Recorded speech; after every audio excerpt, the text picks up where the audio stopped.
Mm.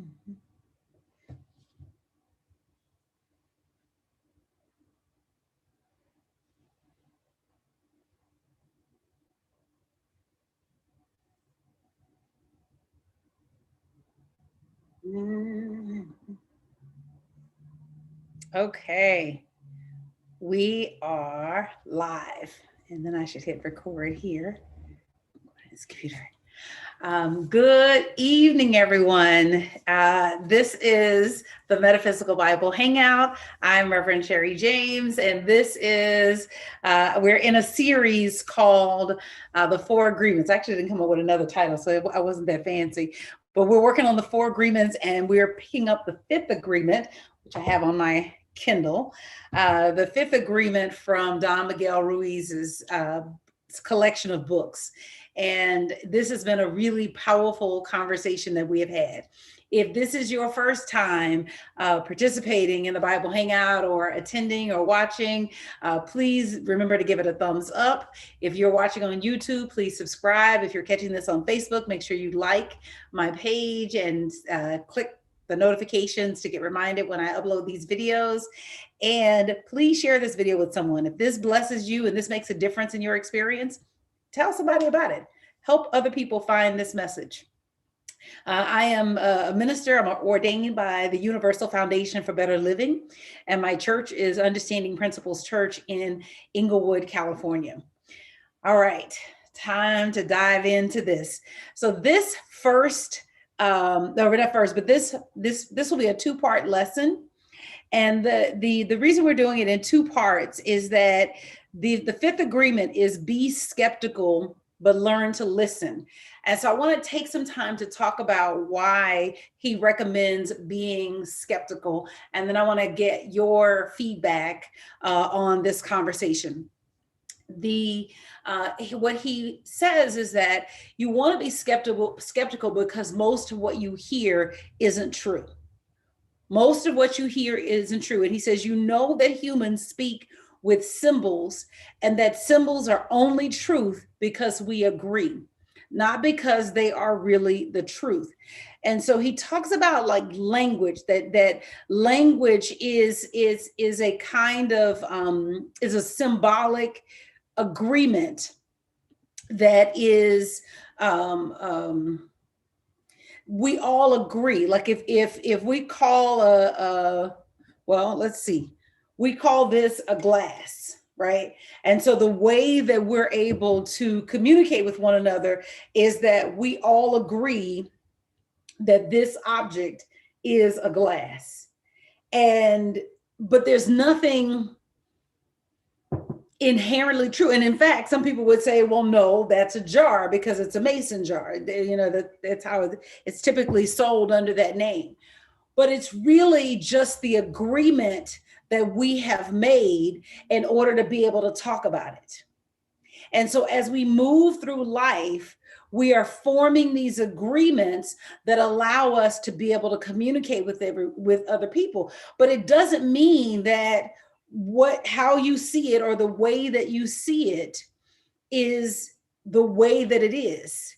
It might be the agreement that was made in your family, but not necessarily the agreement that was made in someone else's family. And if you think about it, almost every disagreement comes down to, I see it this way and you see it that way. And we want to hunker down and say that my position about it is the right position.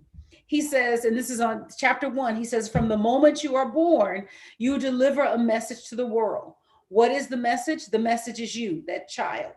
It's the presence of an angel, a messenger from an infinite and a human body. The infinite, a total power, creates a program just for you, and everything you need to be what you are is in the program. You're born, you grow up, you mate, you grow old, and in the end, you return to the infinite. Every cell in your body is a universe of its own. It's intelligent, it's complete, and it's programmed to be whatever it is. And so that is the truth of your being. That's the truth of who you are, that you are a messenger from God. You came here with a message for this generation.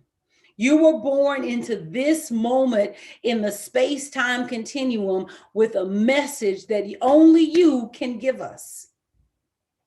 I was having a conversation with Jordan earlier tonight. And so we were talking about, well, what is God? And he said, well, how is it that God can do this and this and this at the same time? And I said, well, the short answer is, Jordan, I don't know. but the answer that we give for that is that God is all powerful, that God can do all things all the time at every moment of every time with no end, that God is everywhere evenly present. Right. So just said differently, to use our grown-up language, everywhere evenly present.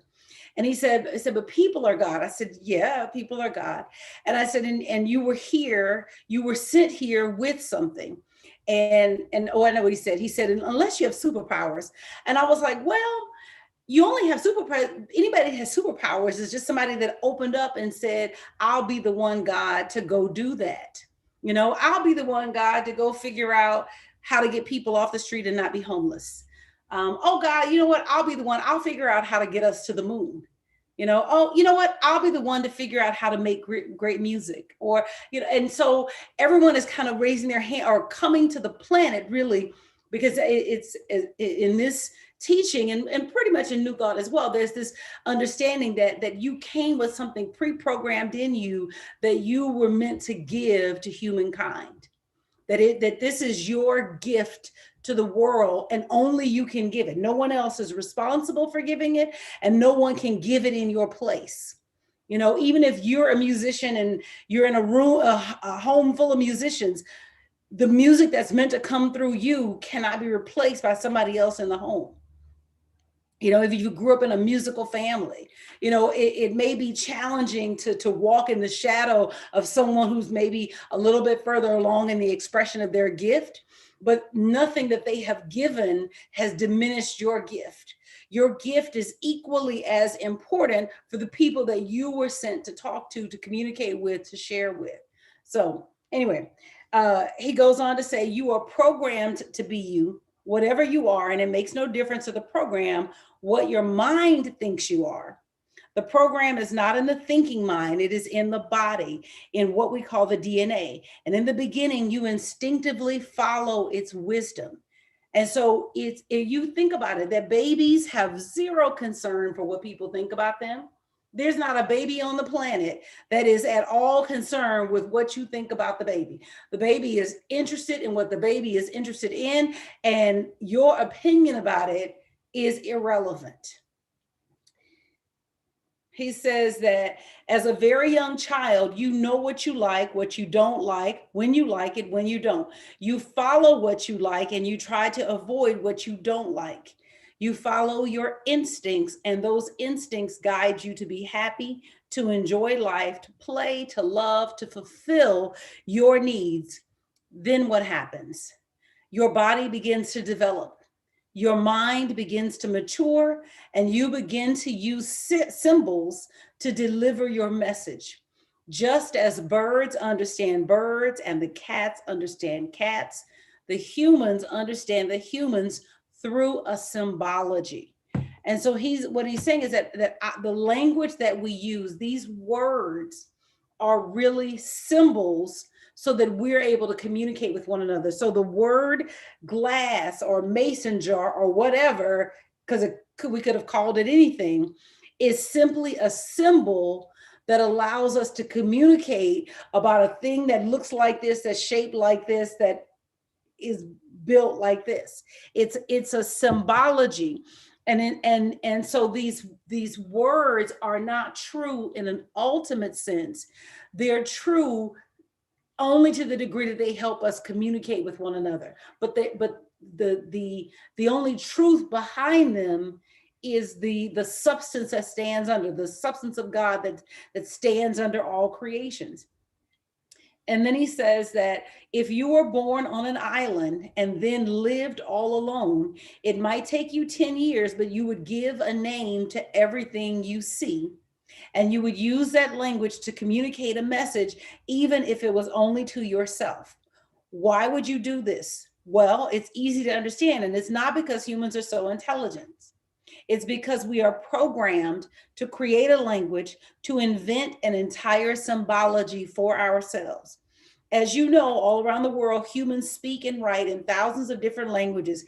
Humans have invented all kinds of symbols to communicate, not only with other humans, but most importantly, with ourselves. The symbols can be sounds that we speak, motions that we make, or handwriting and signs that are graphic in nature. There are symbols for objects, ideas, music, and mathematics, but the introduction of sounds is the very first step, which means we learn to use symbols to speak.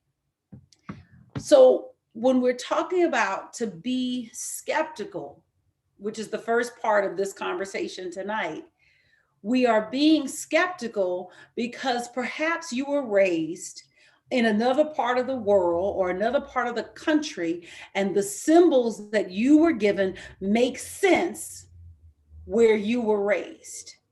And if maybe you come into my world over here, as Reverend Lola said, on planet Sherry, and the symbols that I use to communicate for the things in my world don't make any sense to you. And it doesn't have anything to do with your intelligence or my intelligence, or you're right and I'm wrong, or vice versa.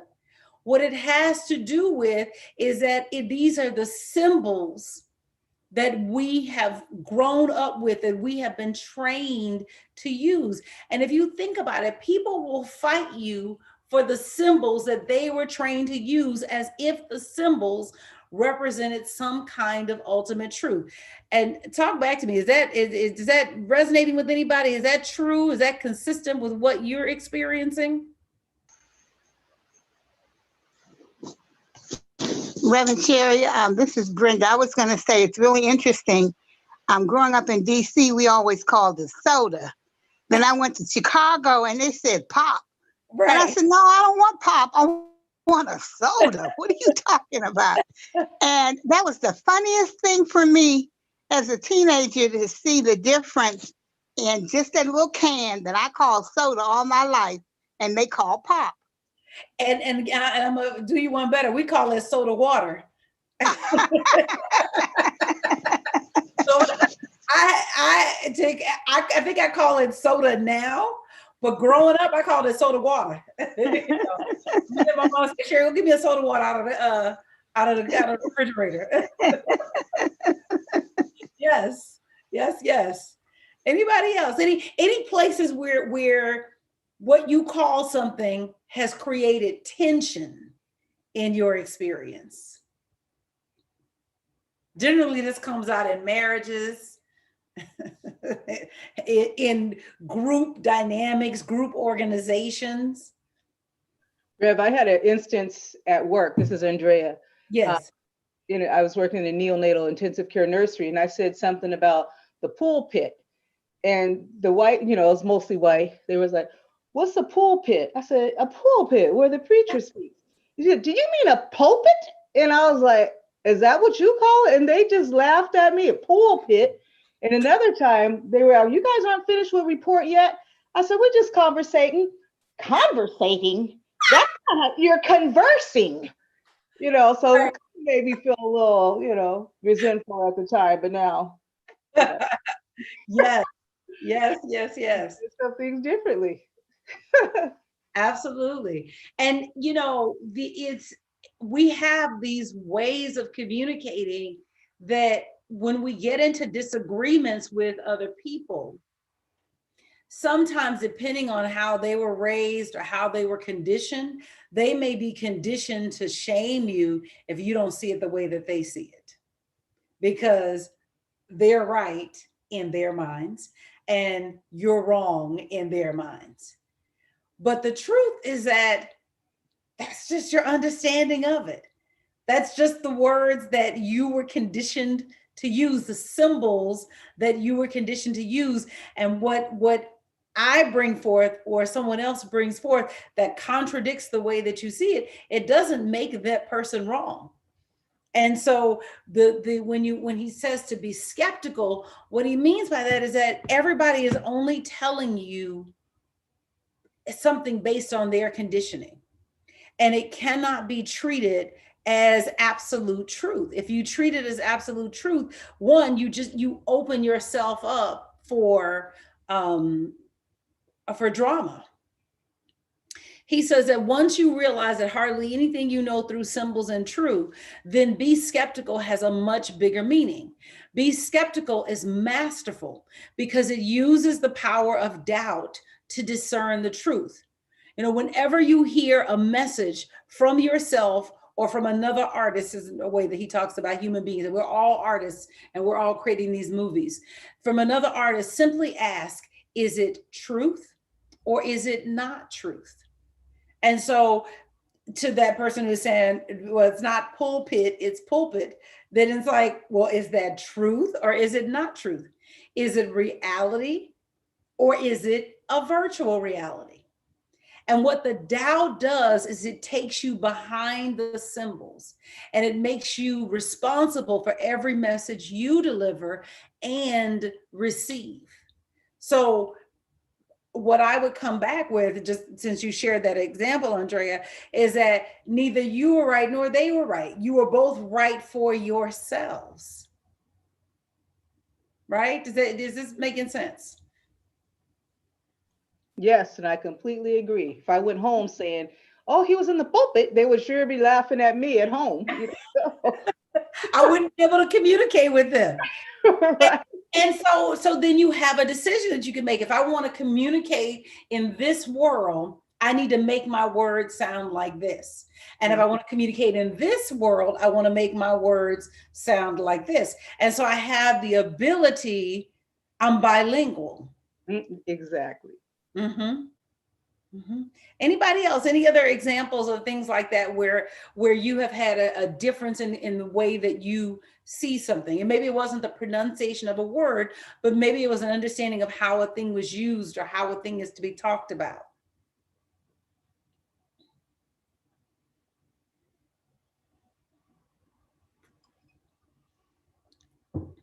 Oh, y'all quiet. Y'all gonna have to talk tonight. Well, I can say, Reverend Sherry, it's like when I moved from New York to Baltimore, it was just a different culture, I guess, and the way the dating scene was. In, like, for instance, when we partied in New York, you went out with your significant other, but if you wanted to dance, you just go ahead and dance with someone else, come back and sit down and whatever. But when I came here, that was not something that you did. So I had to learn the hard way, because for me, a dance was a dance, you know. So just understanding, coming from a different culture within, you know, a group of people. So Right, I can say that. right. I love that. That's powerful because a dance, like you're right, like a dance in this setting is just a dance. But a dance in another setting means I'm trying to communicate something to this other person. Yes, symbols. Symbols. And so this is why when someone comes to you and they are asserting their truth, it is to be skeptical. It's not to accept it the way that they see it. It's to recognize that this is the way that they see it.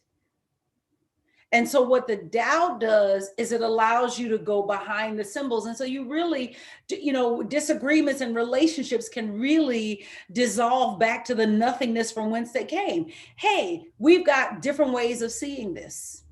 And so I'm not at all trying to get you to see it the way that I see it. And I don't need to see it the way that you see it. Meaning that, because it's going to sound like I'm talking out of both sides of my face here. This doesn't mean that I don't respect the way that you see it, right? That I don't have an appreciation for your approach to it. That's not what I mean. What I mean is that I free you to see it the way that you see it. And I insist on that same freedom to see it the way that I see it. And I don't think of you as wrong for seeing it the way that you perceive it. And I don't think of myself as wrong for seeing it the way that I see it. And so he says, why invest your faith in any message that is not true? By being skeptical, you don't believe every message. You don't put your faith in symbols. And when your faith is not in symbols, your faith is in yourself. When your faith is not in symbols, your faith is in yourself. We naturally have faith in things. That is a natural way that we do life, is that we have faith in whatever we give our attention to. And so what he's saying is, don't give your attention to the words that are coming out of other people's mouths, or how do I say it a little different? It's to recognize that the words that are coming out of someone's mouth is representing their truth. And it's not true in any ultimate sense. It's simply the truth that is relative to their world. Tell me if this is making sense. I feel like I'm like talking around in circles, but essentially what I'm trying to say is that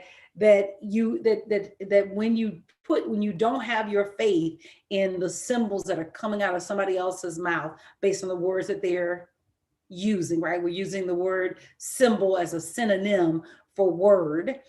That if you don't put your faith in those symbols, then your faith then can rest in you, because I believe in the things that I believe in, and I'm confident in the things that I believe in. Talk to me, anybody? How's this landing?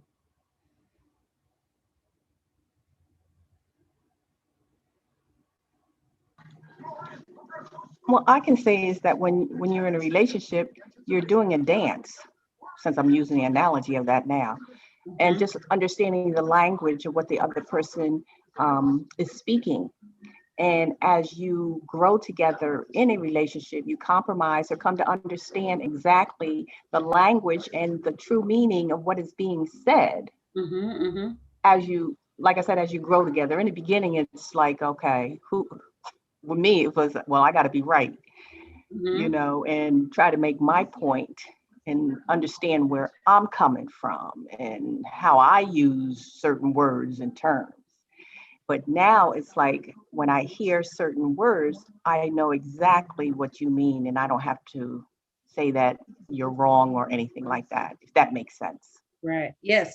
And something that you said about the dance is that it in a relationship, you develop your own symbols. Yes. So when you're out, I'll say like in public, you have your own language, you're speaking your own language, and other people are listening to you, and it's like, what the hey are they talking about? But Right. you have developed your own symbols within your relationship. So yeah, I get that. And you see that with twins or siblings, that they have their own communication, that especially twins, because they're growing up at the same time together. And so you really see them develop their language. This is what he says. He says, everybody has an opinion of us, and they tell us what we are. As very young children, we don't know what we are. The only way we can see ourselves is through a mirror, and other people act as that mirror. Our mother tells us what we are, and we believe her. It's completely different from what our father tells us and what our brothers and sisters tell us, but we agree with them too. People tell us how we look, and it's especially true when we are little children. Look, you have the eyes of your mother and the nose of your grandfather. We listen to all the opinions of our family, our teachers, and the big children at school. We see our image in those mirrors. We agree that this is what we are. And as soon as we agree, that opinion becomes a part of our belief system. Little by little, all these opinions modify our behavior, and in our mind, we form an image of ourselves according to what other people say we are. I'm beautiful, I'm not so beautiful. I'm smart, I'm not so smart. I'm a winner, I'm a loser. I'm good at this, I'm bad at that. And so we come to adulthood carrying all of these opinions. And the journey through adulthood really is about throwing off those opinions so that you come to know yourself as pure spirit. Come with a message for this generation. And your life then becomes the delivery of that message. He says at a certain point, all the opinions of our parents and teachers, religion, and society make us believe that we need to be a certain way in order to be accepted. They tell us the way we should be, the way we should look, the way we should behave. We need to be this way. We shouldn't be that way. And because it's not okay for us to be what we are, we start pretending to be what we are not. And then the fear of being rejected becomes the fear of not being good enough.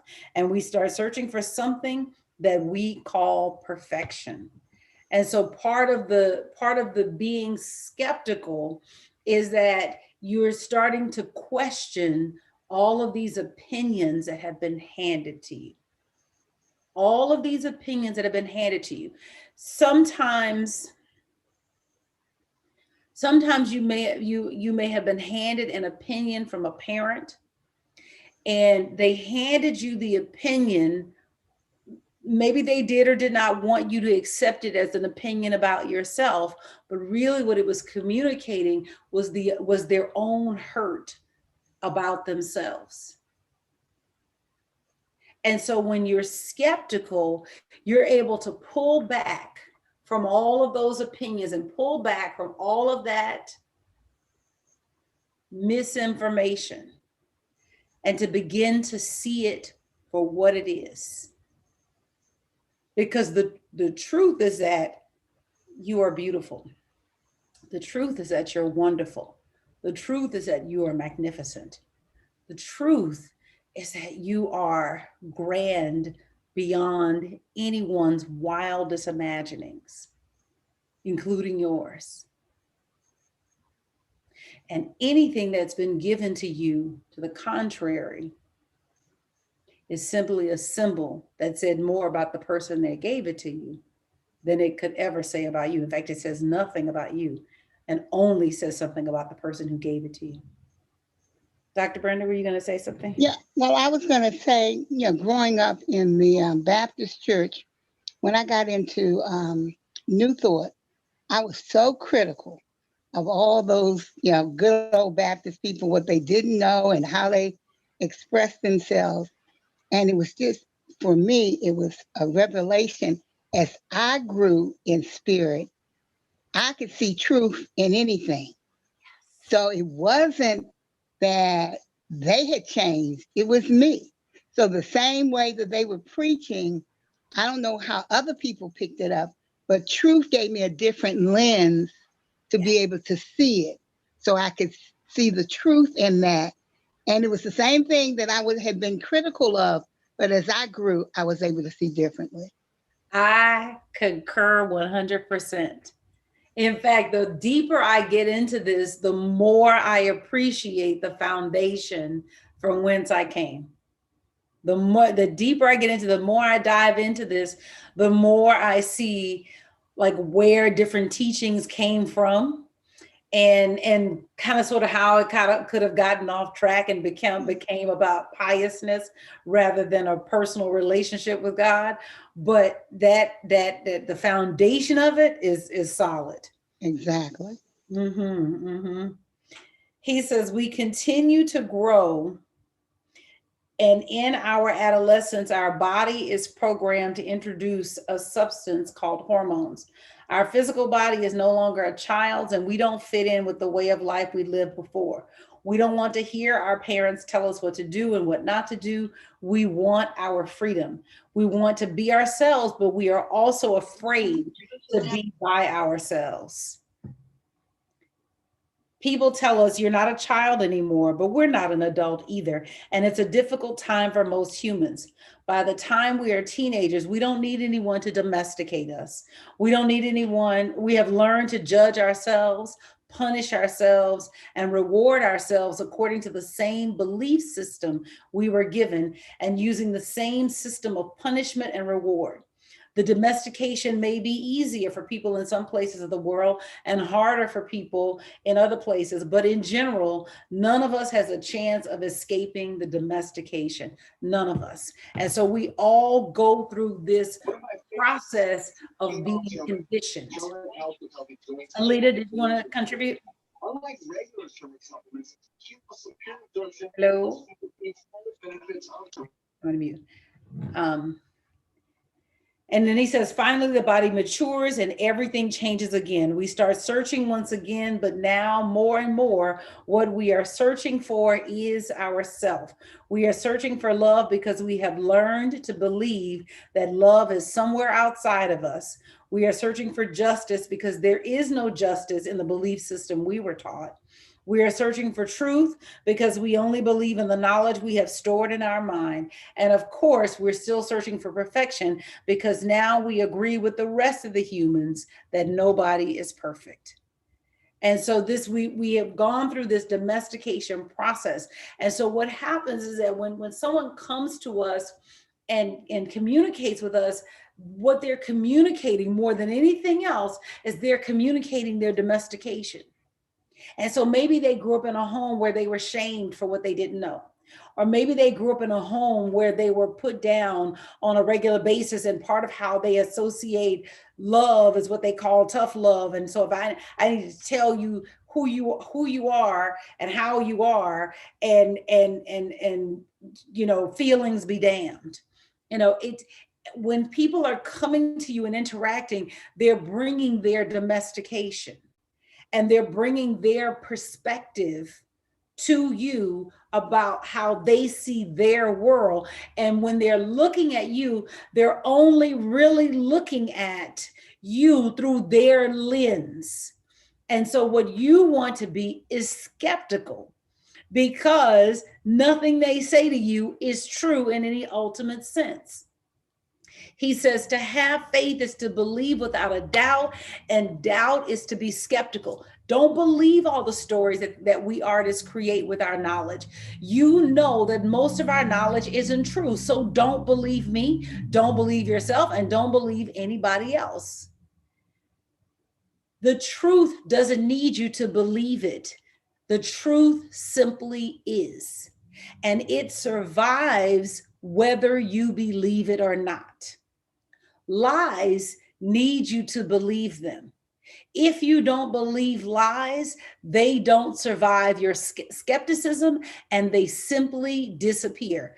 This is such a powerful way of approaching life, that when someone or something comes with information for you, it's to just not believe it. And if it's based on truth, then it'll be there whether or not you believe it. And so you don't need to, we ain't got to argue. Time will show me whether or not what you're offering is actually true. And if it's not true, it's going to disappear back into the nothingness from whence it has come. And so he says skepticism can go in two different directions. One way is to pretend to be skeptical because you think you're too smart to be gullible. And so that's not what we're talking about. It's where you are sitting in the position of, you know, look at how intelligent I am. I don't believe in anything. This is not skepticism. So this is not where you are, where you're pretending to be skeptical, or maybe pretend isn't the word. Anytime somebody comes to you with something, you're always looking to offer a contrary opinion. To be skeptical is just simply to not believe everything you hear, and you don't believe it because it's not the truth. That's all. The way to be skeptical is just to be aware that the entire humanity believes in lies, meaning that it believes in the appearance rather than the truth that lies back of all appearances. And you know that humans distort the truth because we are dreaming, and our dream, meaning we're walking we're walking in our world, believing that our world is somehow some type of ultimate reality, that the way that I see it is how it actually is. And the truth is that the way that I see it is simply a function of my domestication. And in an ideal world, we come into New Thought because we're trying to clean up some of that domestication. We're trying to get a domestication that helps us better navigate this world. And so when someone comes to you with something on the job, or they come to you with something in the home or at the supermarket or whatever it is they come to you with, I can just be skeptical about it. I can be skeptical about it because I know that very likely it's colored by the lens through which you see the world.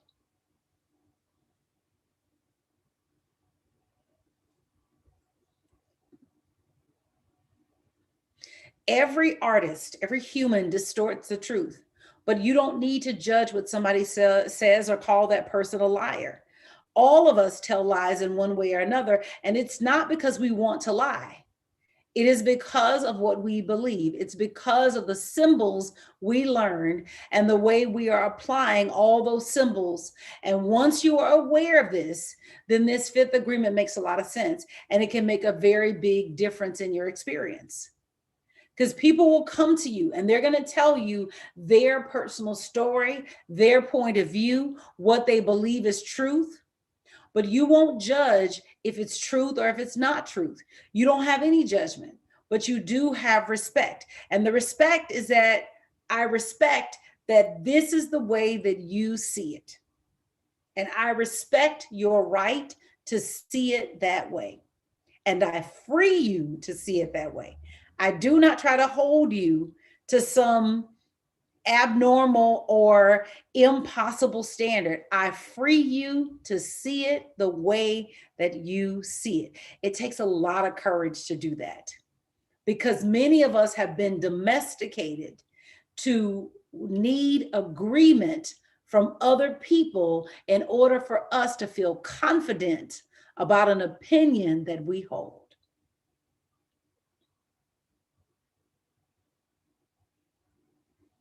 That is a really, really tough thing, where I stand alone on the opinions that I have, and I'm confident in them, and I don't need anybody else to agree with me. Go ahead, Constance. I think that's very powerful, because then people would think that you really don't care. Yes. But it's like, I do care enough to allow you to be who you are, but stand in your own beliefs. But believe me, I'm going to stand in mine. And it's not that I don't care, but it's like, I'm not going to get ruffled. My feathers are not going to get ruffled by what you say or how you feel. Yes. So that takes a lot of courage, like you just said, and a whole new way of being. Yes. It requires, well, it takes a lot. All of us are vested in to some degree or another. Some of us are better at it than others, but we're vested in the people around us. Even if we don't want the world at large, at least the people around us, we want them to see it the way that we see it. You know, I want my sister to see life the way that I see it, because I think the way that I see it is working. But listen, the way that she sees life, it don't look like it's working to me, but it might 100% be working for her. And I really have to free her to make all the meaning that she does with her life. And yeah, that's it. 100%. But this is a courageous route to take, because it means that when the feeling of insecurity comes up around an opinion or a position that I have taken, and it is what I just believe at the core of my being, and there's no one around agreeing with me, I have to be courageous enough to keep moving forward. And again, lies need you to believe in it. The truth doesn't. And so if you want to know, is an opinion that I have a lie or a truth, just decide not to believe it. I'm not going to believe that I need X, Y, and Z in order to lead a healthy, happy, and prosperous life. And then living will teach you whether or not that's true or not. So it is to just not believe. Like you can test its truthfulness by simply deciding not to believe it. And if it's the truth, it will survive whether or not you believe it. And if it's a lie, it will disappear the moment you stop believing in it.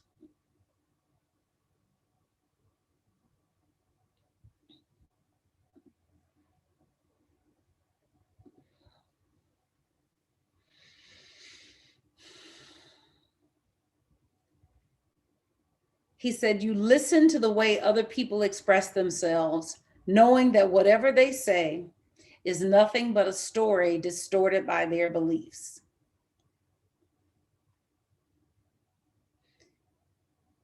You don't have any judgment, you just respect it. You know that because you can feel it, and you just know, but you also know when their words come from truth, and you know without words, and that's the main point. The truth has a feeling to it. It feels true. It feels in your gut, it feels true. And you don't need any convincing that this is true. And again, none of it is true in an ultimate sense because it's all based on the lens. And so what you're deciding is that, is this this symbol that I'm being offered, is this the path that I want to walk down? And you can decide yes, no, or maybe so. It's up to you. Truth or fiction, you don't have to believe anyone's story. You don't have to agree or disagree. That's the whole point, is that you don't have to believe anyone's story, is that you let someone's story sit right where it is. Constance says, yeah, nothing is true because we're making this all up within our own dream fields. That's it. That's it. And if you think about, like, I think about the things that I was taught growing up in church. I was taught that if you didn't believe it, the way that it was handed down from that pulpit, if you didn't believe it the way that it was handed down from the pastor, then you're going to hell. But how crazy is that? I'm condemning you to hell because you didn't believe a story that I told, that somebody told me, that either I didn't question or I decided that I believed that it was ultimately true. And now I'm trying to pass it on to you and telling you that if you don't see it the way that I see it, then your life is going to be a mess.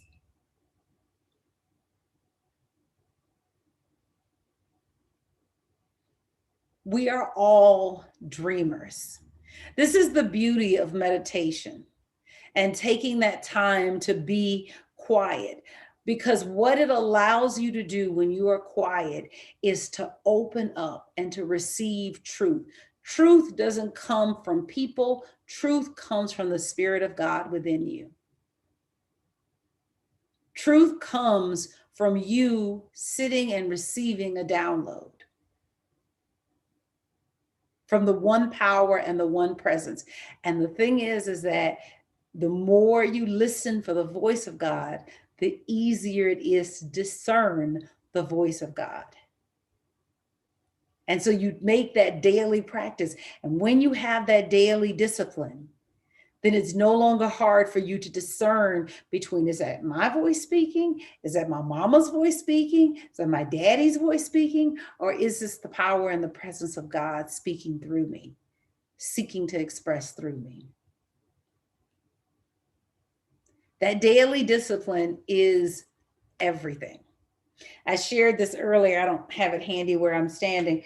I shared this earlier, but I've talked about it before, that I use a tracker because it's like a mind hack for me to stay focused and to make sure that I get my meditation done, my prayer done, or whatever. Meaning that I might get up, on a day when I'm on it, I'm up and that's my hour of power at the top of the day. But there are other days, like today was one of those days where the alarm went off and it was like, I don't feel like getting out of bed. I could stay asleep. And so I did. And then I woke up late and then I was like, I'm on the treadmill trying to get everything going.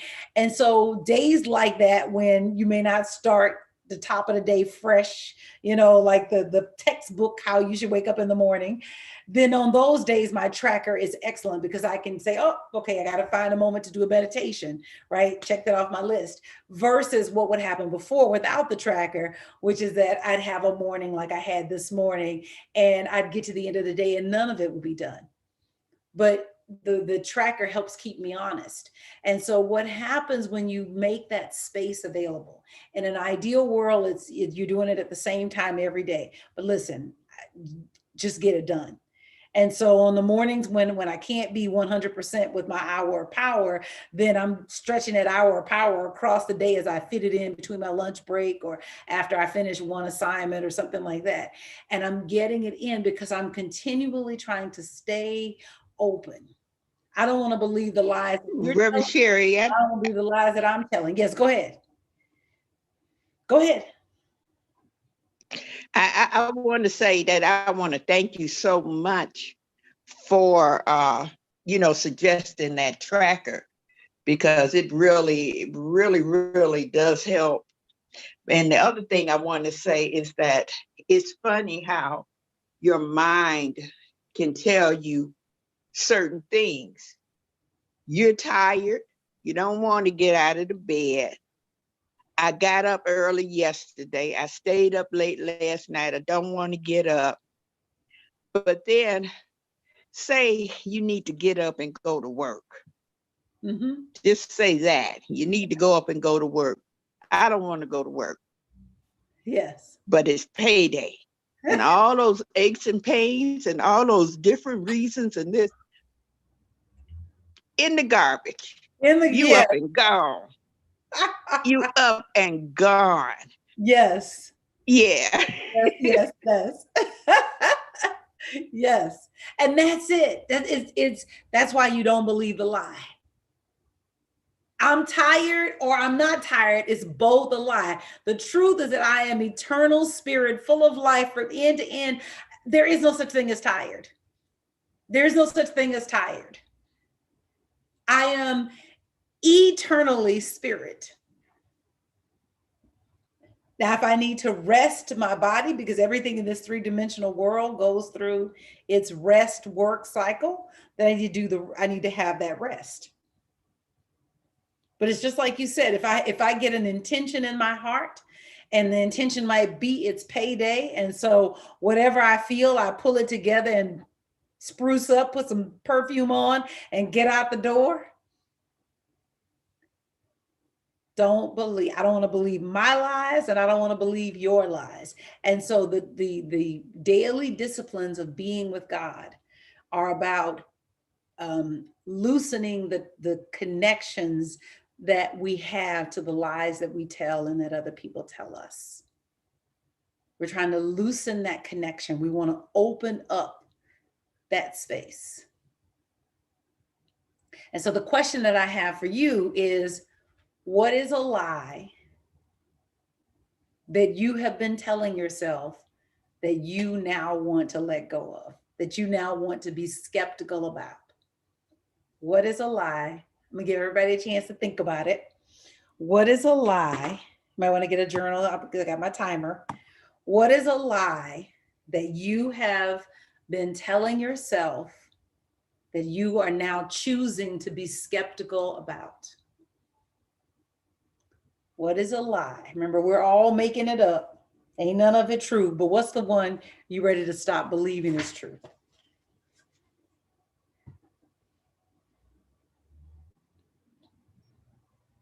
This is how we heal. We heal by taking a time to step back, to look at what it is that we are thinking, and to make a decision. Do I want to move forward with this story? Maybe lie is too strong of a word for you. When you hear the word lie, some emotional stuff comes up because that word was used to beat you up as a child. But what story have you been telling yourself that you are making a decision this moment? I no longer want to hold on to this, and I'm choosing to doubt this story that I have been telling myself. What is a story that you want to doubt you want to let go of?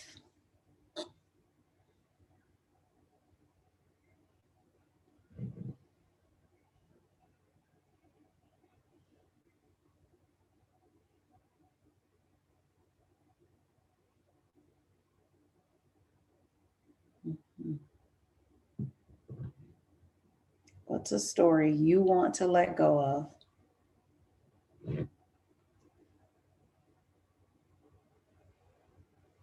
This is something I thought was great. He said, if we are born in England, we learn English symbols. If we are born in China, we love Chinese symbols. We learn Chinese symbols. But whether we learn English, Chinese, Spanish, German, Russian, or any other language, the symbols only have value because we assign them a value and agree on their meaning. If we don't agree, the symbols are meaningless. The word tree, for example, is meaningful for people who speak English, but tree doesn't mean anything unless we believe that it means something, unless we agree. What it means for you, it means for me. And that's why we understand one another. What I'm saying right now, you understand because we agree with the meaning of every word that was programmed in our mind. But this doesn't mean that we completely agree. Each of us gives a meaning to every word, and it's not exactly the same for everyone. And so the question is, what word, what phrases, what concepts have you made an agreement with that you are now consciously choosing to be skeptical? All right, I'll go in alphabetical order. I'll start with Alita. Alita, what are you choosing to be skeptical of? Well, I mean, I've heard this over and over and over and over again for years. Won't tell you how many. That I am never separated from God. Mm, I am never separated from God. mhm, I don't have any problems. And the only problem I could ever have is me believing that I am separated from God. And I've been writing it so that I can get it deep down, because you think you have it deep down, yeah, but then why do you have a problem? yes, Because you believe you are separate from God. That's why, Alita, you have a problem. yeah, And that's your only problem. Not when is my kitchen going to be ready? Not what's going on in society today. right. That's my only problem. So just believe in that. Yep. Thank you for that. Andrea, what about you? What are you choosing to doubt? Choosing to be skeptical of? Well, I've been working part-time, and I'm recently divorced, and so I have both kids, and one income with both kids just doesn't go as far as it did before.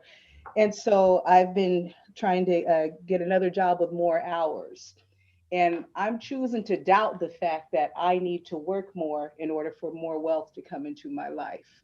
And I don't want to depend on a job to bring that wealth, because I know my wealth comes from God. And that's what I'm choosing to believe. My wealth comes from God, not that I need to work more hours. Yes. Yes, yes, yes. I believe that with you. Thank you. I believe that with you. Constance. What are Well, you? Alita just said it. I'm Okay. coming to losing the agreement that I need a job in order to have my needs met. Yes.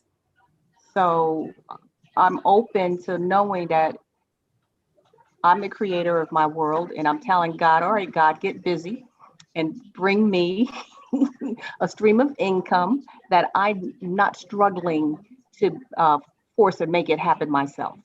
Mm. Mm. Yes. Yes, yes, yes, yes, yes. I 100% agree. I skipped over Dr. Belton. You know why? Because it's the D. D. I knew that. I'm all right with that. Yes. I choose to be skeptical about the fact that as I've gotten older, I cannot be as healthy as I was when I was 20. And so I don't want these arthritic knees. I've got to get rid of that. I want to be just as spry. I want to be able to dance and do whatever I could do when I was in my 20s. So Yes. that's when I'm not going to believe this junk about this age and these pains no more. I'm working on that. Yes, yes, yes, yes. I agree with you 100%. 100%. Gloria, what I agree with her too. Because in fact, I tell myself, Alita, you don't walk like that. What is your problem? Mhm, You don't walk like this. mhm. This is not the way. You Yes, put one foot in front of the other. And yes, you know what? It works. yeah, It works. yes, yes, yes.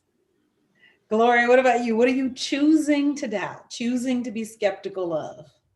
I hate to admit this, but I have to choose not to have the fear of talking in front of groups of people.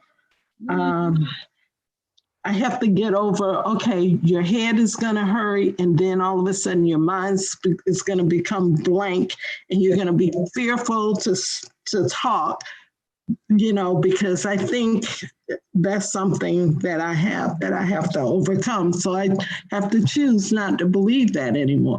Yes. All of a sudden I'm blank and can't think of what to say because I'm going to get a headache. I think that's powerful. I think that's powerful to come to that. And so I choose not to believe that I'm gonna have a headache. Mm-hmm. That's it. And one other thing I think I had to get over, this was a long, long time ago. As a kid, somebody said, oh, you have knock knees.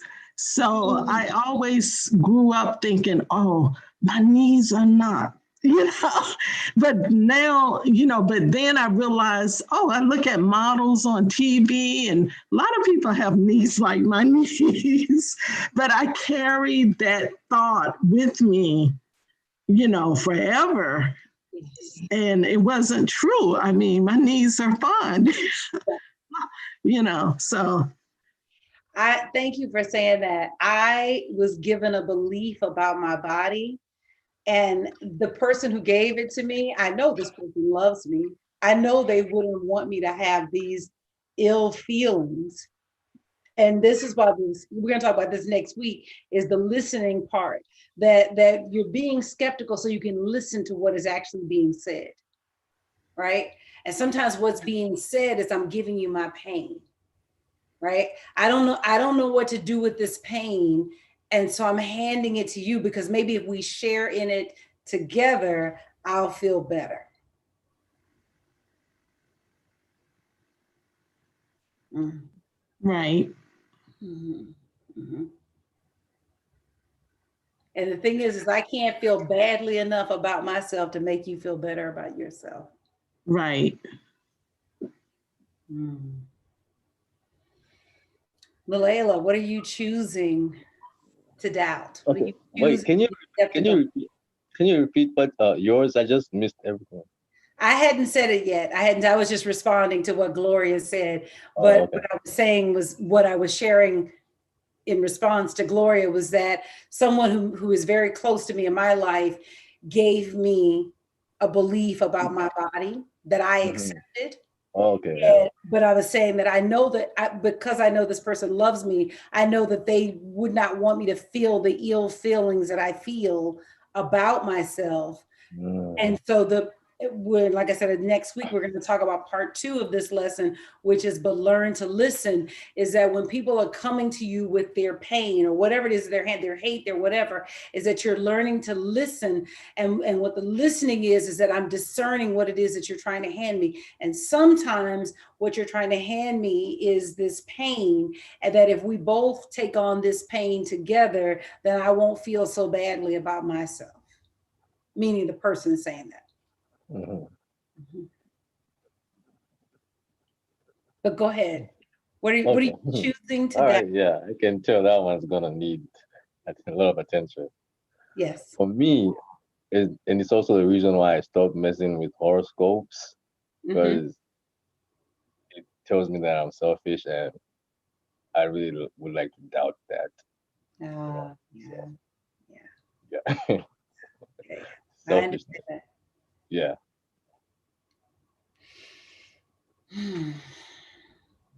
So let me pray about these things that we are choosing to release and choosing to doubt.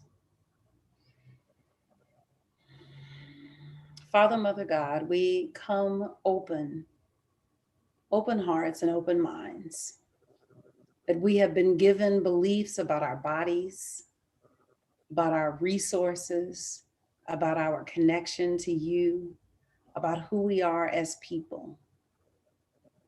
And these things have caused us pain, and we no longer desire to believe in them. These beliefs don't serve us. They don't serve the people that we are meant to serve. And in fact, they compromise the expression of you in us. What we want most is for you to express through us in a bigger way. What we want most is to be you in expression, to go forward, carrying out good throughout the earth. And so, what we ask for is the courage to doubt the things that no longer serve us, to doubt that we're separate from you, to doubt that we've got to trade time for dollars, to doubt that somehow we've got to struggle to make ends meet, to doubt that somehow we're going to be in pain if we step outside our comfort zone. We doubt that we are not good through and through. We doubt those things. We doubt the things that people have told us about our bodies. We let all of this mess go.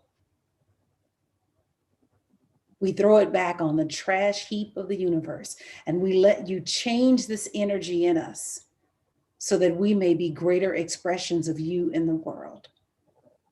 Spirit, I know you hear me when I pray. I trust you that this prayer shall be so. And to all those people that find this episode after it has aired, after we have taped this, I bless them to let go of the things that no longer serve them, the beliefs about themselves that keep them playing small or that keep them living a limited life. The command is to go and make disciples, and people follow people who are living their truth.